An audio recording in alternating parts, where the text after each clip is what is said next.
এমন সময় একজন বয়োবৃদ্ধ জিন দাঁড়ায় বলে, থামো, কিসাস হবে না। সে বলতেছে, সামিয়াতু আনিন নবী সাল্লাল্লাহু আলাইহি ওয়াসাল্লাম, আমি আল্লাহর রাসূলের মুখে শুনেছি। তার মানে হলো এই জিনটা সাহাবী জিন। সুবহানাল্লাহ, আগামীকালকে বলেন সুবহানাল্লাহ। এই জিনটা সাহাবী জিন। সে বলতেছে, আল্লাহর রাসূলের কাছ থেকে আমি শুনছি, আল্লাহর রাসূল জিনদের যে বিধান বর্ণনা করেছেন সেটা হলো এই, জিনদেরকে আল্লাহ অদৃশ্যে চলার ক্ষমতা দিয়েছেন, কিন্তু জিনদেরকে আল্লাহ এ শক্তি প্রদান করেছেন, এতা শাক্কালু বি আশকালিম মুখতালিফাতিন, জিনরা যে কোনো সময় যে কোনো মুখতালিফ শেকেল তারা ধারণ করতে পারে। তারা মানুষের আকৃতিও ধারণ করতে পারে, তারা সাপের আকৃতিও ধারণ করতে পারে, তারা বিড়ালের আকৃতিও ধারণ করতে পারে। যে কোনো আকৃতিতে নিজেকে সে পেশ করার যোগ্যতা রাখে। এই ক্ষমতা জিনদেরকে অলৌকিকভাবে আল্লাহ তাআলা দান করেছেন। জিনদেরকে অলৌকিক দুটি জিনিস আল্লাহ আলাদা দিয়েছেন, সেটা হলো মওত পর্যন্ত জিনদের যৌবন থাকে। মানুষের যৌবন মওত পর্যন্ত থাকে না। সুম্মা রাদাদনাহু আসফালা সাফিলিন, বুড়ি হইলে পরে যৌবন শেষ, বুড়া হইলে, এই কথা বললেন, বুড়ি হইলে যৌবন শেষ, বুড়া হইলে যৌবন শেষ। ফিরিস্তারা যেমন অদৃশ্যে, জিনরাও অদৃশ্যে। আমরা কোনোদিন চোখে দেখি না, কিন্তু আল্লাহ তাআলা বানাইছেন। কোরআন বলে, হাদিস বলে, ফিরিস্তা আছে, জিনও।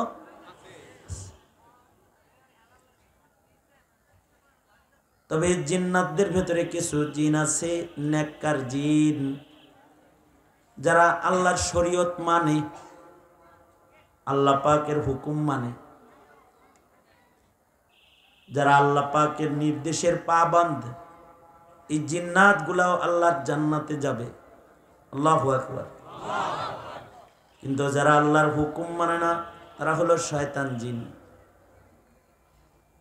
যেমন আজাজিল, শয়তান, আল্লাহর হুকুম মানে নাই,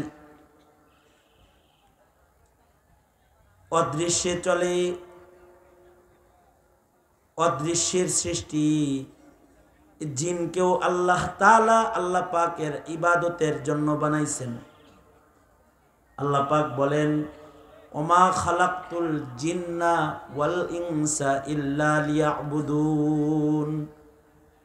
মানুষ এবং জিন, জিন এবং ইনসান উভয়কেই আল্লাহ তাআলা যে উদ্দেশ্যে বানাইছেন, উদ্দেশ্যটা হলো ইবাদত। উদ্দেশ্য কি? ইবাদত। কিন্তু আল্লাহ পাকের মুকাদ্দাস সৃষ্টি যেটা ফিরিস্তা, এরা কিন্তু শুধুই ইবাদত করে, লা ইয়াসুন আল্লাহ, তারা আল্লাহ পাকের বিরোধিতা কখনোই করে না, তারা কখনো গুনাহ করে না। আল্লাহ পাকের আজব অদৃশ্যের সৃষ্টি ফিরিস্তা, তারা কখনোই আল্লাহ পাকের নাফরমানি করে না। আল্লাহু আকবার। ফিরিস্তারা শুধুই মাত্র ইবাদত করে। তবে ফিরিস্তাদের জন্য কোনো শরীয়ত নাই। যাকে আল্লাহ তাআলা যে নির্দেশ করেছেন সে শুধুই মাত্র সেই কাজ করে। যারে রূহ কবজ করার দায়িত্ব দিয়েছেন সে রূহ কবজ করে। যারে বৃষ্টি বর্ষণের দায়িত্ব দিয়েছেন সে বৃষ্টি বর্ষণ করে। যাকে সিংহায় ফু দেওয়ার দায়িত্ব দিয়েছেন সে সিংহা মুখে লয়ে বয়ে রয়েছে। যখন আল্লাহ নির্দেশ করবে দাঁড়িয়ে আছে, যেভাবে ওইভাবে আল্লাহর নির্দেশ পর্যন্ত দাঁড়িয়ে থাকবে। আল্লাহর রাসূল মিরাজ থেকে এসে বলে, ইসরাফিলকে দেখেছি এক পা সামনে এক পা পিছনে সিংহা মুখে নিয়ে ফুঁক দেওয়ার জন্য প্রস্তুত হয়ে দাঁড়ায় রয়েছে। সৃষ্টির পর থেকে দাঁড়ায় আছে, কিয়ামত পর্যন্ত দাঁড়ায় থাকবে। লা ইয়াসুন আল্লাহ, কখনো বসবে না, কখনো আরাম করবে না। যেভাবে আল্লাহ দাঁড় করায় রেখেছেন এভাবে সে কিয়ামত পর্যন্ত দাঁড়ায় থাকবে। যখন নির্দেশ করবেন ফু দেওয়ার তখন ফু দিবে।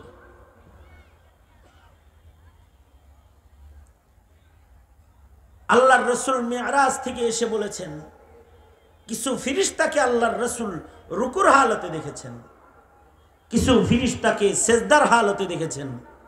সৃষ্টির পর থেকে তারা সেজদা দিছে, আমাদের মতো ঠুকুর ঠাকুর না। একটু পরে মাথা উঠে বসে দেখবো যে কি ডানে বামে কি ইমাম সাহেব আছে না নাই, না, সৃষ্টির পর থেকে রুকু দিয়েছে। কি হইতেছে, কোন জায়গায় কি হইতেছে কোনো চিন্তা তাদের নাই। আল্লাহর নির্দেশ রুকু সেজদা, রুকুর হালতেই কিয়ামত পর্যন্ত থাকবে, সেজদার হালতে কিয়ামত পর্যন্ত থাকবে, জিকিরের হালতে কিয়ামত পর্যন্ত থাকবে। আল্লাহু আকবার কবিরা।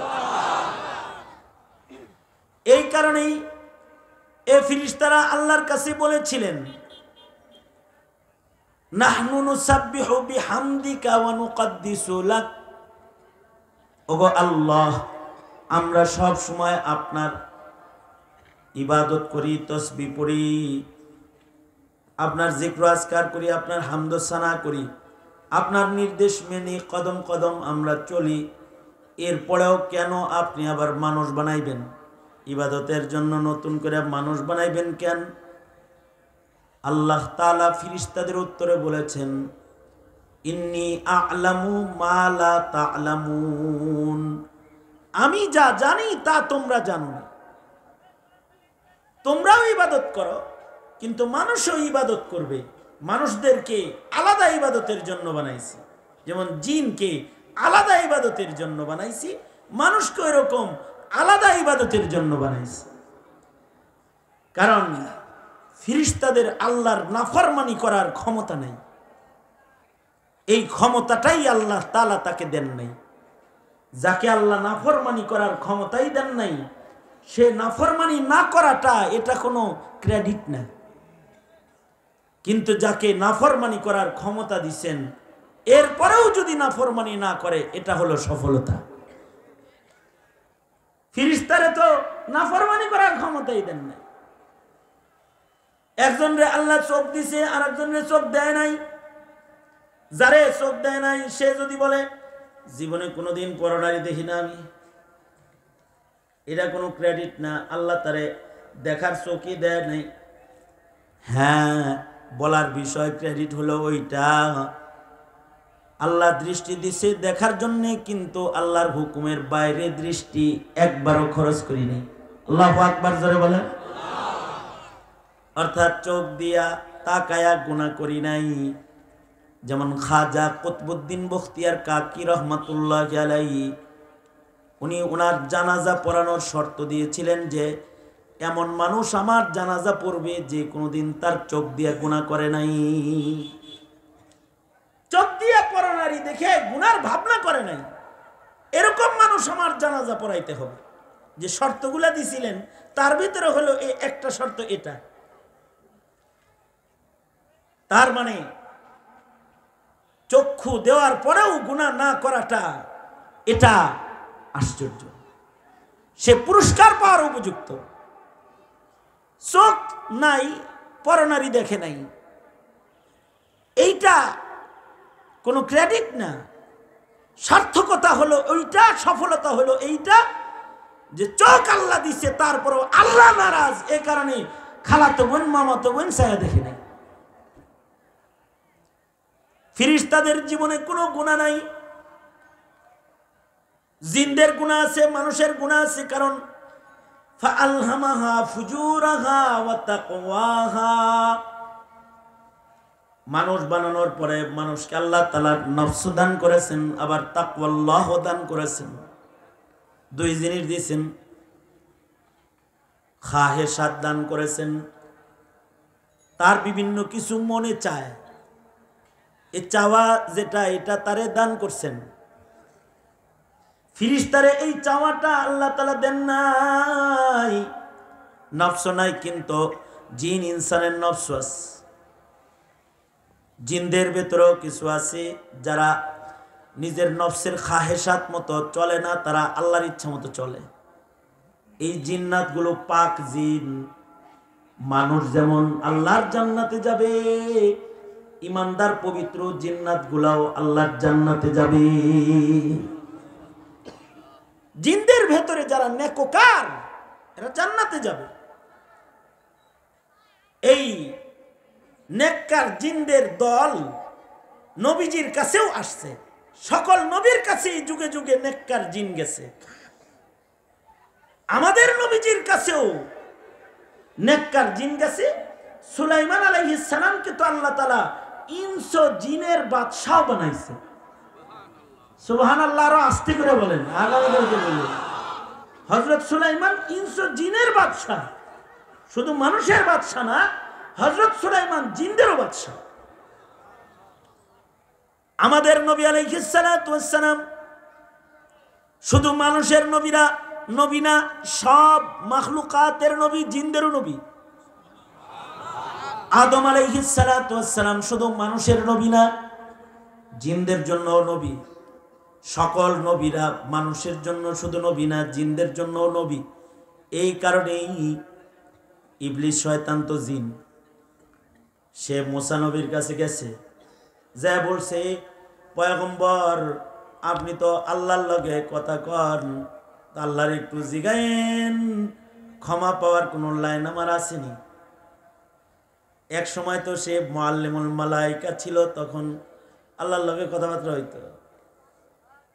কিন্তু সে যখন অভিশপ্ত হয়ে গেছে, এবার পয়গম্বর মুসার মাধ্যমে আল্লাহর কাছে খবর পৌঁছায়, পয়গম্বর আল্লাহকে একটু বলবেন আমার ক্ষমা পাওয়ার কোন লাইন আসেনি। তো রিওয়ায়াতে আছে মুসা আলাইহিস সালাম বলে যে আল্লাহ, ইবলিসের ক্ষমা পাওয়ার লাইন আসেনি, কবরে সিজদা দিতে কইছে। জেতাটারে সিজদা দিই নেই, আর মরাটারে সিজদা দিব আমি। জিনদেরও নবী, নবীরা শুধু মানুষের নবী না, নবীরা জিনদের জন্য নবী। নবীদেরকে আল্লাহ তাআলা যুগে যুগে শরীয়ত দিয়েছেন, এই শরীয়ত জিনেরাও মানছে।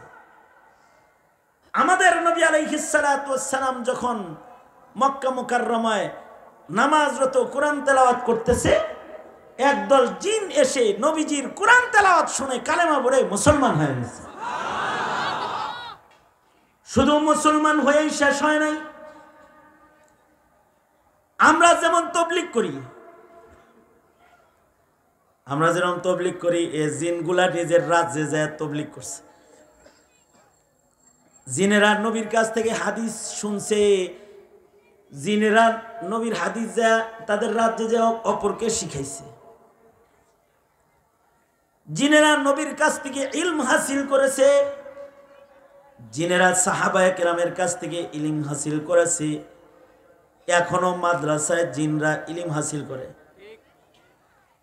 মানুষদের পাশে জিনরাও বসে বসে পড়ে।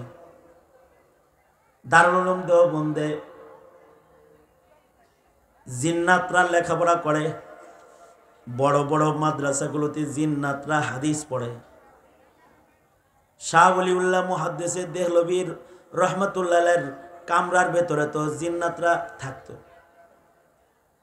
কিন্তু একদিন জিন সাপের আকৃতিতে শাহ ওলিউল্লাহর সামনে আসছে তাহাজ্জুদের সময়, আর ওলিউল্লাহ মুহাদ্দিসে দেহলভী রহমাতুল্লাহ আলাইহি সাপ মনে করে এটারে বাড়ি মারছে আর মরে গেছে।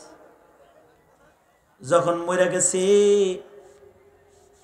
তো এই জিনদের রাজ্যের শরিয়া আদালত থেকে দুইজন পুলিশ এসে গ্রেফতার করে ওলিউল্লাহ মুহাদ্দিসে দেহলভীকে জিনদের রাজ্যে লয়ে গেছে। একবারে রাজ্যে নিয়ে দাঁড় করাইছে। দাঁড় করায় বলে, তুমি যে একটা জিনের উপরে জুলুম করলা, লাঠি দিয়ে মারলা, কাম করলা, এটা জানো সে কে? মুহাদ্দিসে দেহলভী জিনদের রাজ্যে যাওয়ার পরে দেখে হাজার হাজার জিনরা একত্রিত হয়েছে। একজন বয়োবৃদ্ধ জিন বসে রয়েছে, কাফনে সজ্জিত একজনকে মাইয়িত হিসেবে জানাজা করার জন্য কাতার করছে। জানো সে কে? কে সে? সে হলো আমাদের রাজ্যের বাদশাহ, মুসলিম জিনদের বাদশাহ। এই বাদশার ছেলে যারা তোমার কাছে হাদিস পড়ে তাদের একজন সে। বাদশাহ তার সন্তানদেরকে তোমার কাছে হাদিস পড়তে পাঠায়, আর তুমি কিনা বাড়ি দিয়ে মারলা, একটা জান মারলা, জানের বদলেতে জান। তোমাদের ধর্মে কি শরীয়ত কি বলে? শরীয়ত বলে হলো কেউ যদি জান হত্যা করে তাহলে জানের বদলে কি? জান। কানের বদলে কান, জানের বদলে জান, দাঁতের বদলে দাঁত, নাকের বদলে না। কেউ যদি জুলুম করে কাউকে হত্যা করে তাহলে তার বিচার হলো কিসাস, তাকে মৃত্যুদণ্ড দেওয়া হবে। সুতরাং তাহলে তোমার তো এখন মৃত্যুদণ্ড হওয়া উচিত, কারণ তুমি একটা জিন মেরে ফেলাইছো। তলবে ইলিম তাও নেককার জিনকে তুমি হত্যা করে ফেলেছো। দুনিয়ায় বিচার হওয়া ভালো, হাসরে যেন বেজ্জতি না হও। মুহাদ্দিস দেহলভী থরথর করে কাঁপতেছেন আর বলতেছেন, আপনারা আদালতে আমার বিচার করে দেন, কারণ আল্লাহর আদালতে আসামি হয়ে দাঁড়ানোর মতো সাহস আমার নাই। বিচার করেন। অদৃশ্যের জিন এটারে মারলেই যদি বিচার হয়, তাইলে যারা দৃশ্যের মানুষকে গুলি করে রাজপথে রক্তাক্ত করে ফেলে, শাপলা চত্বরকে যারা রক্তাক্ত চত্বরে পরিণত করে, শহীদি চত্বরে পরিণত করে, তাদের বিচার কেমন হওয়া দরকার? তাইলে যারা দৃশ্যের মানুষের উপরে জুলুম করে। মুহাদ্দিস দেহলভী তিনি কিসাস নেওয়ার জন্য রেডি হয়ে গেলেন। এমন সময় একজন বয়োবৃদ্ধ জিন দাঁড়ায় বলে, থামো, কিসাস হবে না। সে বলতেছে, সামিয়াতু আনিন নবী সাল্লাল্লাহু আলাইহি ওয়াসাল্লাম, আমি আল্লাহর রাসূলের মুখে শুনেছি। তার মানে হলো এই জিনটা সাহাবী জিন। সুবহানাল্লাহ, আগামীকালকে বলেন সুবহানাল্লাহ। এই জিনটা সাহাবী জিন। সে বলতেছে, আল্লাহর রাসূলের কাছ থেকে আমি শুনছি, আল্লাহর রাসূল জিনদের যে বিধান বর্ণনা করেছেন সেটা হলো এই, জিনদেরকে আল্লাহ অদৃশ্যে চলার ক্ষমতা দিয়েছেন, কিন্তু জিনদেরকে আল্লাহ এ শক্তি প্রদান করেছেন, ইয়াতাশাক্কালু বিআশকালিম মুখতালিফাতিন, জিনরা যে কোনো সময় যে কোনো মুখতালিফ শেকেল তারা ধারণ করতে পারে। তারা মানুষের আকৃতিও ধারণ করতে পারে, তারা সাপের আকৃতিও ধারণ করতে পারে, তারা বিড়ালের আকৃতিও ধারণ করতে পারে। যে কোনো আকৃতিতে নিজেকে সে পেশ করার যোগ্যতা রাখে। এই ক্ষমতা জিনদেরকে অলৌকিকভাবে আল্লাহ তাআলা দান করেছেন। জিনদেরকে অলৌকিক দুটি জিনিস আল্লাহ আলাদা দিয়েছেন, সেটা হলো মওত পর্যন্ত জিনদের যৌবন থাকে। মানুষের যৌবন মওত পর্যন্ত থাকে না।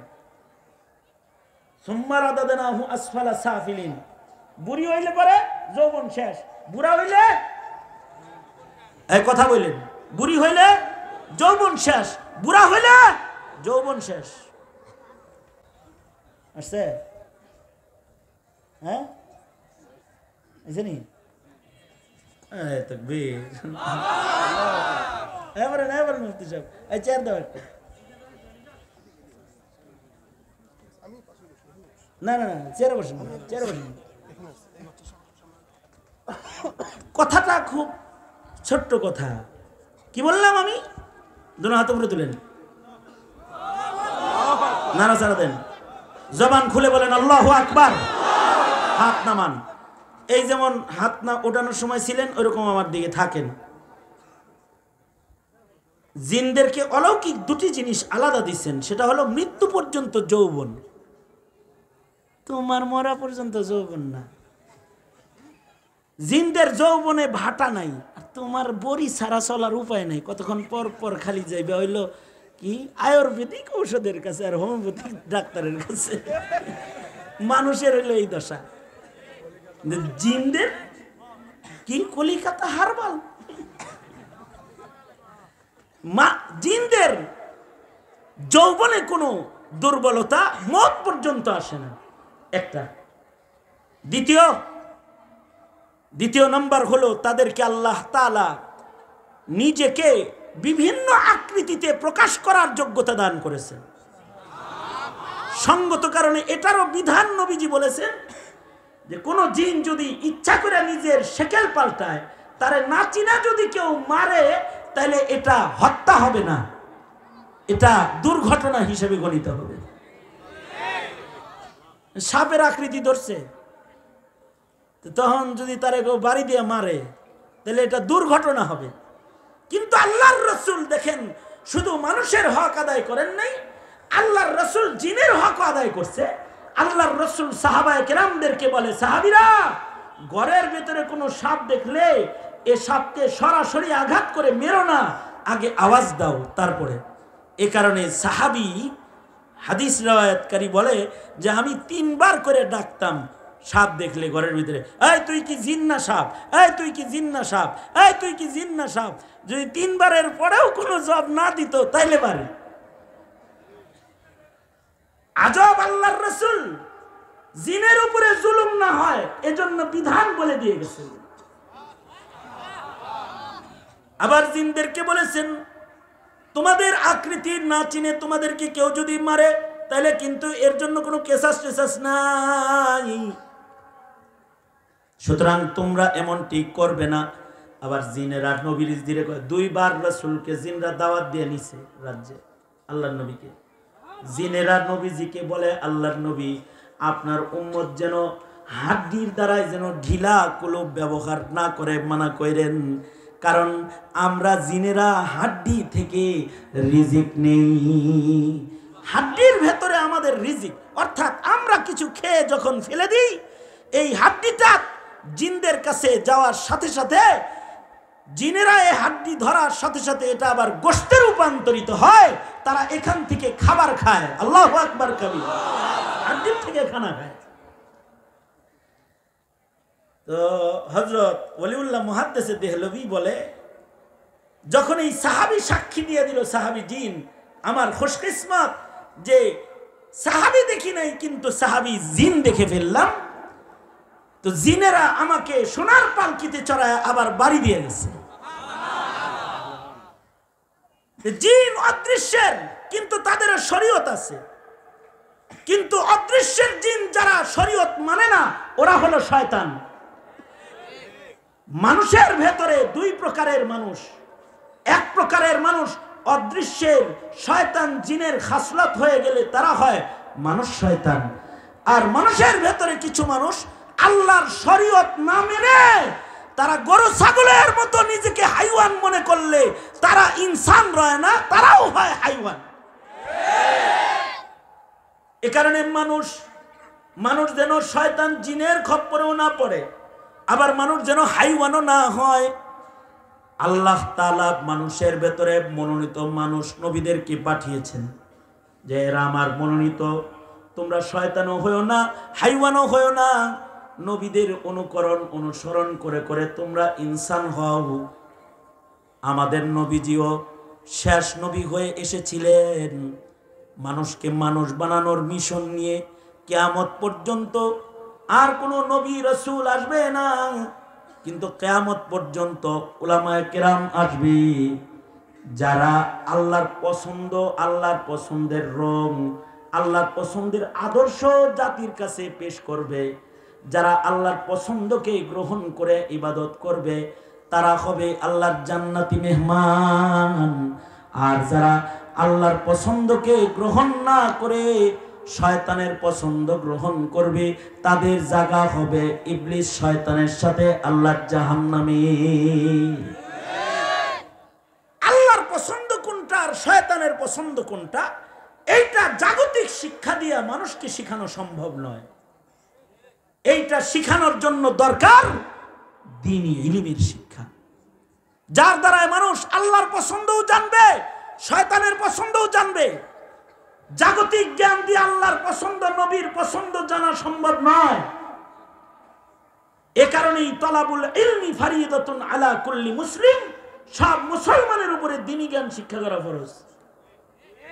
উম্মতের আলেমরা দ্বীন বিতরণ করে, সঙ্গত কারণে উলামাদের কথা মানুষ শুনে, কিন্তু আওয়ামী লীগ মনে করছে উলামাদের কথা শুই না যদি সব মানুষ দিনদার হয়ে যায়, আমরা তো তাইলে নাস্তিক মুরতাদের মার্কেটটা গরম করতে পারবো না। এ কারণে আওয়ামী লীগ সব সময় আলেমের বিরোধিতা করেছে। আলেমদেরকে জেলখানায় নির্যাতন করেছে, স্বাধীনতার পরের ইতিহাসে এমন নিকৃষ্ট নির্যাতনের অস্তিত্ব খুঁজে পাওয়া যায় না ইতিহাসে।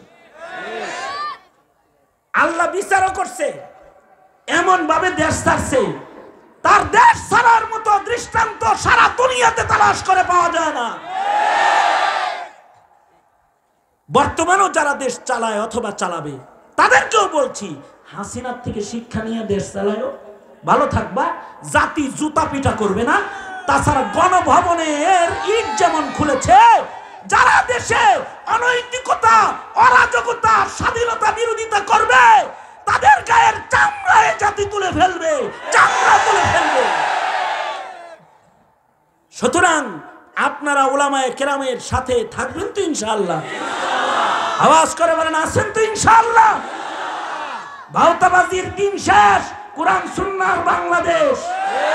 ঠিক কিনা? জোরে আওয়াজ করে বলেন কোরআন সুন্নাহর বাংলাদেশ।